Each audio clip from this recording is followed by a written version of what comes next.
Thing number three, increasing Gary's level of micro famous, I think we could call it with this next one potentially. Gary, thing number three, the government revises GDP down, and you're saying that you're expecting hate mail. Yeah, every time we talk about this, people get angry. There are some people who really love government spending. It is their reason for existence. If the government's not paying for it, it's evil, right? The private market is horrible, but no matter how much the government spends, it's terrific money. So, I get hate mail from those people, and my simple response is all of you are wrong and don't know anything about economics. So, great. We hate each other. Anyway, Yeah, the I think this is more advocation for doing live stream, right? And yeah. you'd probably have the mail piling up by now already. Yeah, whatever. Anyway, um, so first quarter GDP was originally reported at 1.6%. That's not a tragic number. It's not bad. Um, but that was revised down to 1.3%. That's a really big change. Now, listen, I understand an economy as large as the United States. This is a big country. It's still the largest economy in the world. We've got somewhere close to 350 million people here. I understand it's difficult to keep track of all that, to quantify everything, but shifting down from 1.6% to 1.3%, that is a big, big change.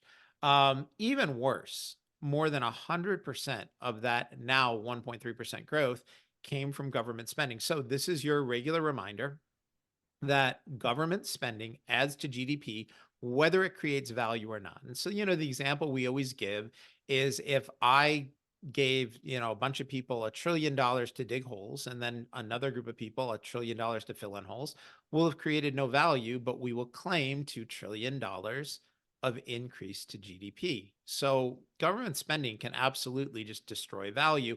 And that's what we're seeing here. We had an increase in government debt in the first quarter that far exceeded the increase in GDP. And so the only way that that math works is to assume two things. One, that government spending is destroying value. And so for all of you MMT, all of you modern monetary theory fans out there, sorry, but this government spending is absolutely destroying value. And the other conclusion you can draw is that right now, all of the economic growth we're experiencing is government spending, government jobs, things that aren't creating value. And if that makes up more than 100% of economic growth, then what that means is that the private market is declining. So we have a bifurcated economy here, right? We have government spending that is pushing out the growth of the real economy or the private economy, the things that citizens do voluntarily without being coerced by the government. Gary, we're obviously spending into oblivion. That much is obvious. Is there any tune in that this spending is used to inflate these numbers, or is there not even that much thinking going on, or how much strategy, right, it goes into some of these things that are happening at the level of Congress and when they're determining spending, and then how, as always, they're trying to what seems to be spin this spending to the public? Rob, that's a great question. And I'm going to reframe your question because it's such an important one. When you see people doing things like this, you have to wonder, are they acting out of ignorance or malfeasance? Right? Do they not understand economics? And I'm a firm believer that there is nobody in Washington whose last name isn't Paul. Ron and Rand Paul do understand economics, but most of Washington is economically illiterate. So do they not know? Or they know and they don't care. They'll destroy the economy because it's to their benefit to do so. And in this case, I actually believe that, everybody, we're heading for a big election in November. And I believe that this excessive spending is because nobody wants to run for reelection um, when the economy is in a recession, right? The US are number one. If you want to predict who's going to win an election, look at the state of the economy, right? Mhm. If you're running for reelection in a recession, your chances of winning are very, very low. And for clarity, I'm not blaming all of this on the White House. This is a bipartisan problem. The Republicans are huge spenders as well as the Democrats. Nobody wants to run for reelection, whether you're in Congress, the Senate, in the White House.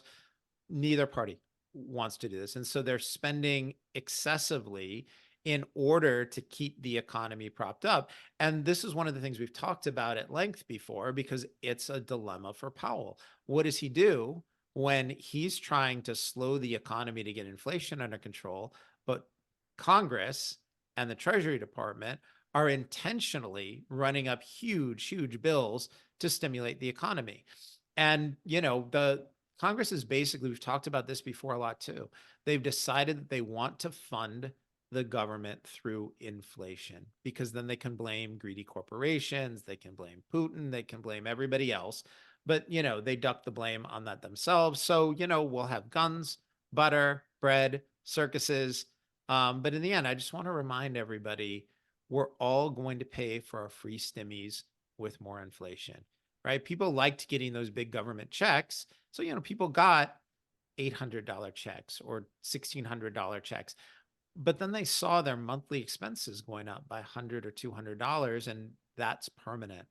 And so, great, you got your $1,600 once, but your annual bills are up by $2,400 every year. We're all paying for our stimmies. Nothing is free, and they're destroying the currency. And I don't know if it's intentional or not, but I do know they know what they're doing, and they don't care. They'll wreck the economy. They'll destroy the dollar because it gets them reelected. And again, it's both parties do this. It's not, I'm not picking on one party or another.